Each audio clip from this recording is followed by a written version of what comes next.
Welcome viewers. इस video में हम देखेंगे कि कैसे हम स्टोक्स लॉ का यूज़ करके किसी फ्लूइड का coefficient of viscosity experimentally measure कर सकते हैं। तो विस्कोसिटी एक तरह का फ्लूइड के अंदर लगने वाला इंटरनल फ्रिक्शन फोर्स है, जिससे फ्लूइड जो कि लेयर्स के फॉर्म में बहता है, तो दो लेयर्स के बीच में लगने वाला जो फ्रिक्शन फोर्स है उसे ही हम विस्कोसिटी कहते हैं। इसकी एक इफ़ेक्ट ये है कि जब भी कोई सॉलिड ऑब्जेक्ट किसी फ्लूइड में से फ्लो करता है, तो सॉलिड ऑब्जेक्ट के ऊपर उसकी मोशन की अपोजिट डायरेक्शन में एक ड्रैग फोर्स लगता है, जिसे हम विस्कस ड्रैग फोर्स भी कहते हैं। तो अगर हमारे पास दो लिक्विड हैं, तो अगर दोनों की विस्कोसिटी हमें कंपेयर करनी है, तो हमें उनका कोएफिशिएंट ऑफ विस्कोसिटी मेजर करना पड़ेगा। जिसका भी कोएफिशिएंट ऑफ विस्कोसिटी की वैल्यू ज़्यादा आती है, हम ऐसा कह सकते हैं कि उसके अंदर ये ड्रैग फोर्स ज़्यादा लगता है, यानी कि विस्कस फोर्स ज़्यादा लगता है। और जिसका कोएफिशिएंट ऑफ विस्कोसिटी कम है, उसके अंदर हम किसी ऑब्जेक्ट को आसानी से मूव करा सकते हैं। तो ये जो विस्कस ड्रैग फोर्स लगता है, अगर कोई भी सॉलिड किसी लिक्विड में से फ्लो होता है, तो उसके ऊपर जो विस्कस ड्रैग फोर्स लगता है, तो जनरली वो उस सॉलिड की साइज़ और शेप पे डिपेंड करता है। साथ में वो ये जो सॉलिड ऑब्जेक्ट है जिस स्पीड से मूव कर रहा है, उसके स्पीड के ऊपर भी डिपेंड करता है। ठीक है, तो इस तरह का जो विस्कस ड्रैग फोर्स है, ये एक स्फेरिकल ऑब्जेक्ट के लिए कैलकुलेट किया जा सकता है, जो सबसे पहले जॉर्ज स्टोक्स नाम के इंग्लिश फिजिसिस्ट या साइंटिस्ट ने कैलकुलेट किया था। तो ये जो इक्वेशन जिसे हम स्टोक्स लॉ के नाम से जानते हैं, इसमें हम देखेंगे कि ये जो ड्रैग फोर्स है जो कि किसी स्फेरिकल ऑब्जेक्ट पे लग रहा है, तो वो उसकी स्पीड से डायरेक्टली प्रोपोर्शनल होता है, साथ में उसकी रेडियस पे और जिस लिक्विड के अंदर से ये मूव हो रहा है उसकी कोएफिशिएंट ऑफ विस्कोसिटी पे डिपेंड करता है। तो इसकी जो फॉर्मूला है वो ये है। जो विस्कस ड्रैग फोर्स है उसे हम अगर F कहते हैं, तो ये फॉर्मूला है 6 पाई ईटा आर वी, जहाँ पे ईटा जो है वो है coefficient of viscosity of the liquid, यानी कि जिस ऑब्जेक्ट में से जिस लिक्विड में से ये जो स्फेरिकल ऑब्जेक्ट जा रहा है, मूव हो रहा है, उसका कोएफिशिएंट ऑफ विस्कोसिटी है। आर जो है वो है radius of the spherical object, जो स्फीयर है या स्फेरिकल ऑब्जेक्ट है उसकी रेडियस है, और वी जो है वो उसकी स्पीड है। तो इसका अगर आपको एक प्रैक्टिकल एग्जांपल देखना है, तो हम देख सकते हैं कि जब एक रेन ड्रॉप जब गिर रहा होता है एयर में से, तो उसके ऊपर जो विस्कस फोर्स लगता है, विस्कस ड्रैग फोर्स लगता है, वो इस इक्वेशन से हम कैलकुलेट कर सकते हैं। ये इक्वेशन ट्रू है सिर्फ स्मॉल वेलोसिटी v के लिए ही। तो इसका यूज़ करके हम एक्सपेरिमेंटली किसी लिक्विड का कोएफिशिएंट ऑफ विस्कोसिटी निकाल सकते हैं। इसके लिए हमें क्या करना होगा? इसके लिए हमें एक लंबी ट्यूब लेते हैं, ग्लास की ट्यूब लेते हैं, और उसके अंदर हमें जिस भी लिक्विड का कोएफिशिएंट ऑफ विस्कोसिटी मेजर करना होता है उसे भर देते हैं। फिर उसके अंदर हम एक स्टील बॉल को ड्रॉप करते हैं, और ये स्टील बॉल जो है नीचे की तरफ मूव करता है। फिर इस प्रॉब्लम के डायनेमिक्स से हम एक फार्मूला अराइव करते हैं, जो कि कोएफिशिएंट ऑफ विस्कोसिटी का फार्मूला होता है। हमें सिर्फ दो चीज़ों को मेजर करना पड़ता है, एक उसकी रेडियस यानी कि स्फेरिकल ऑब्जेक्ट की रेडियस, और दूसरा उसकी स्पीड मेजर करनी होती है। तो सबसे पहले हम देखते हैं कि इसकी डायनेमिक्स, ये प्रॉब्लम को हम सॉल्व करके ईटा की वैल्यू, ईटा का फॉर्मूला फाइंड करना चाहते हैं। तो ये फॉर्मूला डिराइव करने के लिए हम सबसे पहले देखेंगे कि हमारे पास दो ही ऑब्जेक्ट है। एक हमारा जो स्फीयर है, वो जनरली हम जब एक्सपेरिमेंट करते हैं तो स्टील का स्फीयर लेते हैं, यानी कि बॉल बेरिंग का बॉल लेते हैं, और एक लिक्विड है। तो हमारे पास दो ही ऑब्जेक्ट है, एक स्फीयर और एक लिक्विड। तो पहले हम स्फीयर और लिक्विड की डेटा लिख लेते हैं। तो हमारे पास एक स्फीयर है या बॉल है और लिक्विड है।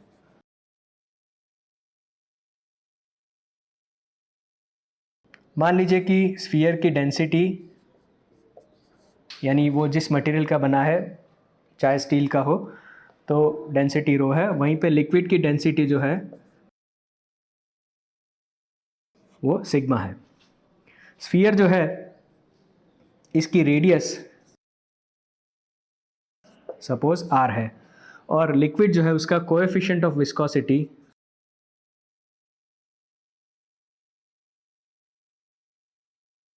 ईटा है, और यही हमें फाइंड करना है, यानी कि इसकी फॉर्मूला हम डिराइव करना चाहते हैं। ओके, तो इस एक्सपेरिमेंट में हम क्या करते हैं, हम स्फीयर को इस लिक्विड से भरी ट्यूब में ड्रॉप करते हैं और एक फिक्स डिस्टेंस के लिए जो टाइम लगता है उसे मेजर करते हैं, उससे हमें स्फीयर की स्पीड मिलती है। तो जैसे ही मैं इस स्फीयर को नीचे ड्रॉप करता हूँ तो इसके अंदर क्या क्या फोर्सेस लगते हैं ये हम सबसे पहले फाइंड आउट करते हैं। तो ये जो स्फीयर है जैसे ही लिक्विड के अंदर पूरा डूब जाता है तो वो नीचे की तरफ ट्रैवल कर रहा होता है, तो नीचे इसके ऊपर लगने वाला जो ग्रेविटेशनल फोर्स है वो डाउनवर्ड होता है, तो इसे मैं एफ जी कहता हूँ। तो F G is the gravitational force and that is acting in the downward direction. तो मान लीजिए कि ये मैं एफ जी लिखता हूँ जो कि डाउनवर्ड डायरेक्शन में है। अब मान लो कि ये जो स्फीयर है वो v जितनी स्पीड से नीचे की तरफ जा रहा है, तो इसके ऊपर जो मोशन के अपोजिट डायरेक्शन में ड्रैग फोर्स लगेगा उसकी फॉर्मूला ऑलरेडी मुझे स्टोक्स लॉ से पता है, वो है 6 पाई ईटा आर वी, जहाँ पे v जो है उसकी स्पीड है। लेकिन ये फोर्स जो है वो अपवर्ड डायरेक्शन में लगेगा क्योंकि ये विस्कस ड्रैग फोर्स है, it is in the opposite direction of motion. तो ये जो है ये विस्कस ड्रैग फोर्स, इसे मैं स्टोक्स फोर्स कहता हूँ, मान लो कि एफ एस कहता हूँ। तो एफ एस जो है वो अपवर्ड डायरेक्शन में है। साथ ही हमने ये पहले भी सीखा हुआ है कि जब भी किसी सॉलिड ऑब्जेक्ट को हम लिक्विड के अंदर डुबाते हैं, सबमर्ज करते हैं, तो लिक्विड जो उसे बाहर की तरफ फेंकने की कोशिश करता है, जिसे हम फोर्स ऑफ बोयांसी कहते हैं। तो ये जो फोर्स ऑफ बोयांसी है या अप थ्रस्ट है, ये अगेन स्फीयर को बाहर की तरफ लगेगा, यानी कि ऊपर की डायरेक्शन में लगता है। तो ये फोर्स ऑफ बोयांसी को अगर मैं एफ बी कहूँ तो वो अपर डायरेक्शन में लग रहा है। तो हम देखेंगे कि दो फोर्सेस हैं, एक तो ड्रैग फोर्स यानी कि स्टोक्स लॉ के हिसाब से एफ एस अपर डायरेक्शन में, और जो फोर्स ऑफ बोयांसी है वो भी अपर डायरेक्शन में है। तो यहाँ पे हमारे पास दो फोर्सेस हैं जो कि अपर डायरेक्शन में हैं, तो क्योंकि ये दोनों सेम डायरेक्शन में हैं मैं इनको ऐड कर देता हूँ। इनिशियली जब ये स्फीयर नीचे गिर रहा होता है, तो नीचे गिर रहा है इसका मतलब ये है कि डाउनवर्ड फोर्स जो है वो ज़्यादा है। तो इनिशियली जब स्फीयर को हम ड्रॉप करते हैं तो ग्रेविटेशनल फोर्स जो है वो इन दोनों की कंबाइंड अपवर्ड फोर्सेस यानी कि स्टोक्स फोर्स या ड्रैग फोर्स और फोर्स ऑफ बोयांसी से ज़्यादा है, इसीलिए ये स्फीयर जो है वो नीचे की तरफ गिर रहा है। तो स्टोक्स फोर्स की फॉर्मूला ऑलरेडी मेरे पास है। ग्रेविटेशनल फोर्स तो सिंपली इसका वेट है। मान लो कि स्फीयर का मास अगर m है तो वी कैन राइट इसका वेट हम लिख सकते हैं, हो जाएगा सिंपली mg। तो इनिशियली mg जो है that is greater than Stokes force and buoyancy force. तो स्टोक्स फोर्स की फॉर्मूला ऑलरेडी है मेरे पास, वो है 6 pi eta r v plus.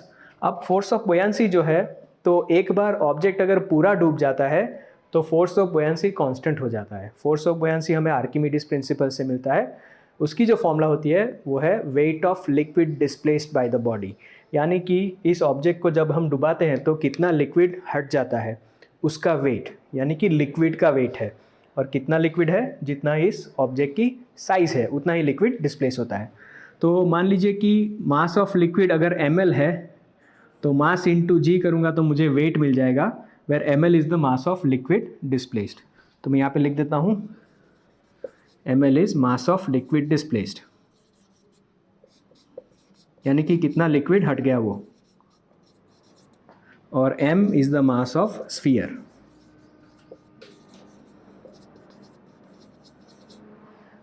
Okay, तो इनिशियली हम देखेंगे कि mg is greater than 6 pi eta r v plus ml into g. अब इसमें से अब अगर आप देखोगे तो mg तो स्फीयर का वेट है जो कभी चेंज नहीं होने वाला, और ml इंटू जी जो है वो उसके ऊपर लगने वाला अप थ्रस्ट है, वो भी एक बार जब स्फीयर पूरा डूब गया उसके बाद चेंज नहीं होने वाला, क्योंकि एक बार जब डूब जाएगा तो जितना लिक्विड हटना था हट गया, अब कोई एक्स्ट्रा लिक्विड हटने वाला नहीं है।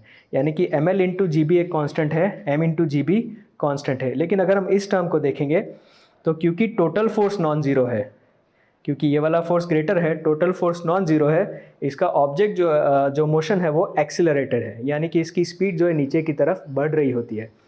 अगर स्पीड बढ़ रही होती है तो स्टोक्स लॉ के हिसाब से ये वैल्यू जो है वो बढ़ रही है, यानी कि ये अपवर्ड फोर्स जो है वो बढ़ रहा है। तो इनिशियली भले ही ये कंडीशन है कि ग्रेविटेशनल फोर्स इन दोनों को मिला के भी ज़्यादा है, क्योंकि ये स्टोक्स फोर्स की वैल्यू जैसे जैसे स्पीड बढ़ती जा रही है, ये वैल्यू बढ़ती जाती है, तो एक पॉइंट ऐसा आता है, एक टाइम ऐसा आता है कि इन दोनों का जो सम है, यानी ये टोटल फोर्स जो है जो कि अपर डायरेक्शन में है, इक्वल टू ग्रेविटेशनल फोर्स जो कि डाउनवर्ड डायरेक्शन में हो जाता है। जब ऐसा होगा तो टोटल फोर्स इसके ऊपर लगने वाला ज़ीरो हो जाएगा, यानी कि अब इसकी स्पीड बढ़ना बंद हो जाएगी। तो ये जो मैक्सिमम वैल्यू ऑफ स्पीड है इसे हम टर्मिनल स्पीड कहते हैं, कई बार इसे टर्मिनल वेलोसिटी भी कहते हैं। तो मान लीजिए कि टर्मिनल वेलोसिटी आ गई है, तो तब हम लिख सकते हैं कि mg is equal to 6π∗r। अब ये जो मेरा स्पीड है इसे मैं vt लिखता हूँ। सो vt is the terminal speed.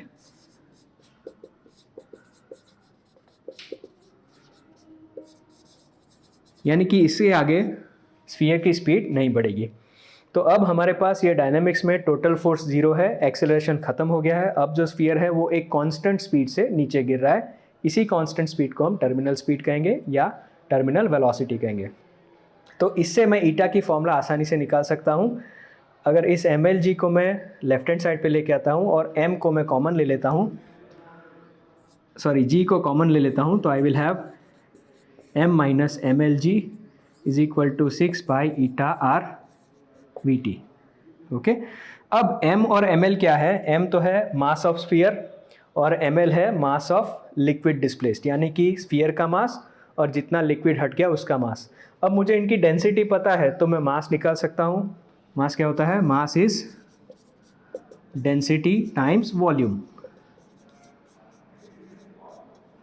तो अगर मुझे स्फीयर का मास निकालना है तो मैं स्फीयर की डेंसिटी लूँगा। स्फीयर की डेंसिटी है रो, और स्फीयर का वॉल्यूम जो है, अब स्फीयर की रेडियस मुझे पता है वो r है, तो स्फीयर का वॉल्यूम हो जाएगा 4/3πr³। सिमिलरली अगर मुझे मास ऑफ लिक्विड निकालना है तो मास ऑफ लिक्विड यानी कि लिक्विड का मास निकालने के मुझे लिक्विड की डेंसिटी चाहिए जो है सिग्मा, और इनटू वॉल्यूम चाहिए, यानी कि जितना लिक्विड हट गया उतना वॉल्यूम। तो जितना वो स्फीयर डूबा उतना ही लिक्विड हटा, यानी कि जो वॉल्यूम स्फीयर का है वही वॉल्यूम है जितना लिक्विड डिस्प्लेस हुआ उसका। तो for m I will substitute rho into 4/3πr³ and for ml I will substitute sigma into 4/3πr³।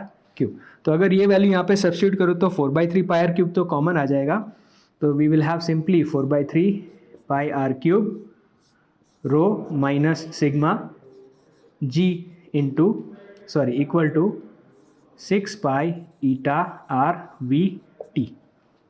Okay, अगर इसको मैं रीअरेंज करूँ then I can write the formula for eta. Pi तो कट जाएगा, then I can write for eta 2/9 r² g rho minus sigma over vt। तो यहाँ पे हमारे पास ये फॉर्मूला है ईटा का, जिससे हम ईटा की वैल्यू कैलकुलेट कर सकते हैं। यह है 2/9 r² g rho minus sigma upon vt।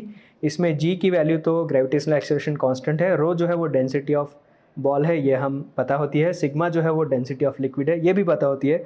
सिर्फ दो ही चीज़ें डिटरमाइन करनी होती है, एक तो रेडियस ऑफ स्फीयर और दूसरा उसकी टर्मिनल स्पीड।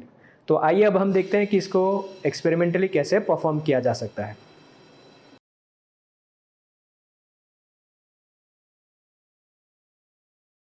स्टोक्स लॉ का यूज़ करके कोएफिशिएंट ऑफ विस्कोसिटी फाइंड करने के लिए हमें जो इंस्ट्रूमेंट्स रिक्वायर्ड हैं वो है, एक ग्लास ट्यूब हमने लिया है जिसके अंदर हम जिस भी लिक्विड का कोएफिशिएंट ऑफ विस्कोसिटी मेजर करना चाहते हैं उसे भर दिया है। ये अराउंड 1 मीटर की ग्लास ट्यूब है जिसके अंदर हमने एक बहुत ही विस्कस लिक्विड कैस्टर ऑयल भरा हुआ है। यहाँ पे ऊपर एक धागा बांधा हुआ है और नीचे की तरफ भी एक और धागा बांधा हुआ है। दोनों के बीच का डिस्टेंस हमने 70 सेंटीमीटर्स फिक्स रखा है।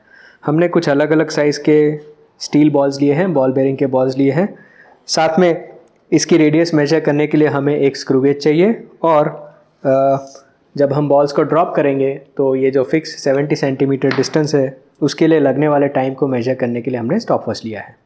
तो इस एक्सपेरिमेंट को परफॉर्म करने के लिए हमने 3 अलग अलग साइज़ के 3 यानी कि टोटल 9 स्टील बॉल्स लिए हैं, सबसे बड़ी वाली साइज़ के, मीडियम साइज़ के और सबसे छोटी साइज़ के। इस एक्सपेरिमेंट को परफॉर्म करने के लिए हमें सबसे पहले इन तीनों साइज़ के स्फीयर्स की रेडियस मेजर करनी पड़ेगी। उसके लिए हम एक स्क्रू गेज से हम इन तीनों स्फीयर्स का डायमीटर मेजर कर लेंगे। इसकी प्रोसीजर हम ऑलरेडी माइक्रोमीटर स्क्रू गेज के एक्सपेरिमेंट में सीख चुके हैं। तो ये स्टोक्स लॉ से डिराइव किया हुआ फॉर्मूला जो हम यूज़ करते हैं कोएफिशिएंट ऑफ विस्कोसिटी फाइंड करने के लिए।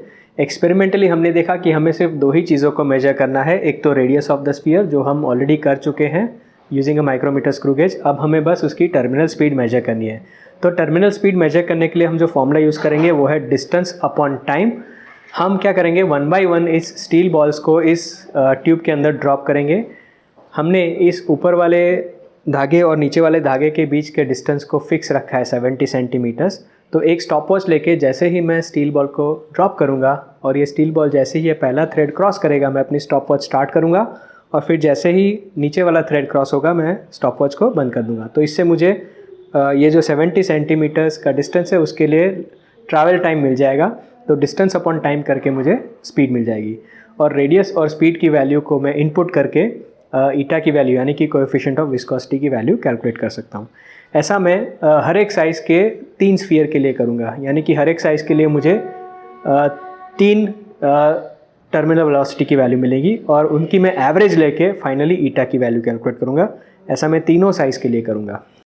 हम सबसे पहले सबसे छोटे स्फीयर से स्टार्ट करते हैं।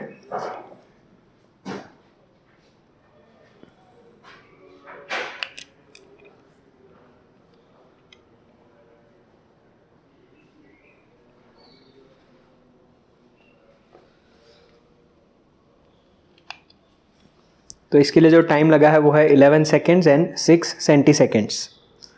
फिर इसी साइज़ के और 2 जो स्फीयर हैं उनको 1 बाई 1 ड्रॉप करके इसका भी ट्रायल टाइम मेजर करते हैं।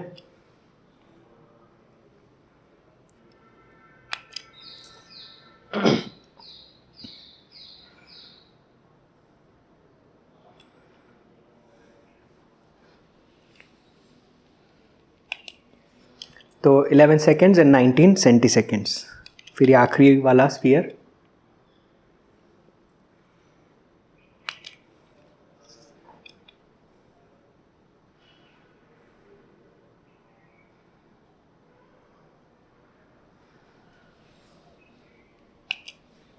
तो 11 सेकेंड्स एंड 21 सेंटीसेकेंड्स।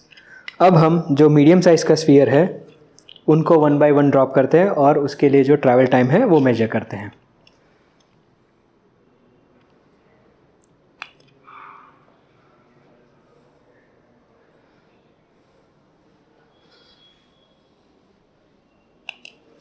तो इसके लिए जो टाइम लगता है वो है 8 सेकेंड्स एंड 6 सेंटीसेकेंड्स।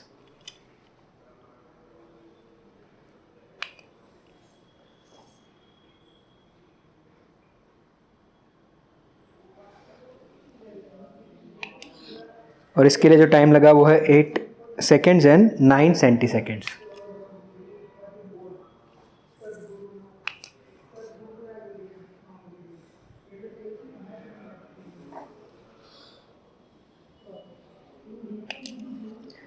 और इस बार 8 सेकेंड्स एंड 22 सेंटीसेकेंड्स। फिर हम सबसे बड़ी साइज़ के जो 3 स्फीयर हैं उनको ले लेते हैं और 1 बाई 1 को ड्रॉप करके इनका भी ट्रायल टाइम मेजर करते हैं।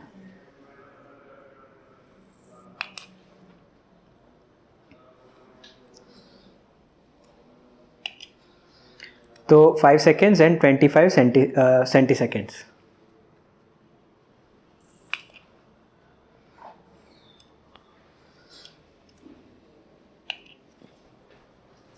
5 seconds and 30 centiseconds.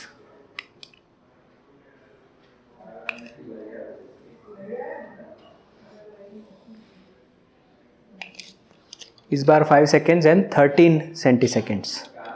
तो इस तरह हमने तीनों अलग अलग साइज़ के स्फीयर्स के लिए 9 बार ये जो ट्रैवल टाइम है वो मेजर कर लिया। अब इस ट्रैवल टाइम से हम टर्मिनल वेलोसिटी फाइंड करेंगे और फॉर्मूला में इनपुट करके ईटा की वैल्यू यानी कि कोएफिशिएंट ऑफ विस्कोसिटी की वैल्यू कैलकुलेट करेंगे।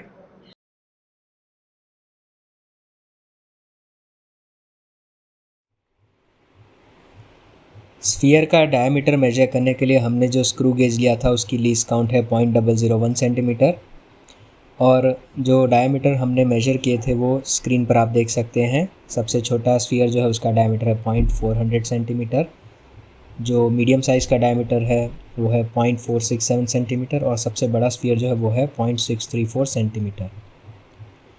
जो स्टील बॉल्स हमने यूज़ किए उसकी डेंसिटी है डेल्टा इक्वल टू 7.6 ग्राम पर सीसी और जो ऑयल हमने ट्यूब में भरा है उसकी डेंसिटी है सिग्मा इक्वल टू 0.87 ग्राम पर सीसी। ग्रेविटेशनल एक्सेलरेशन जी की वैल्यू हम ले रहे हैं 980 सेंटीमीटर पर सेकेंड स्क्वायर और दोनों थ्रेड मार्किंग्स के बीच में डिस्टेंस है capital L equals to 70 centimetre. हमने सभी वैल्यूज़ को टेबुलेट कर दिया है। अब हम कोएफिशिएंट ऑफ विस्कोसिटी की वैल्यू फाइंड करते हैं। सबसे पहले R1 और V1 लेके हम विस्कोसिटी की वैल्यू फाइंड करते हैं तो वो हमें मिलती है 9.39 पॉइस।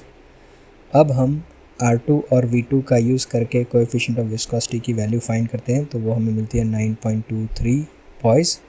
और फाइनली जब हम R3 और V3 का यूज़ करके कोएफिशिएंट ऑफ विस्कोसिटी की वैल्यू फाइंड करते हैं तो मिलती है 10.99 पॉइस। फाइनली हम इन तीनों वैल्यू की average coefficient of viscosity find करते हैं तो वो आती है 9.87 पॉइस।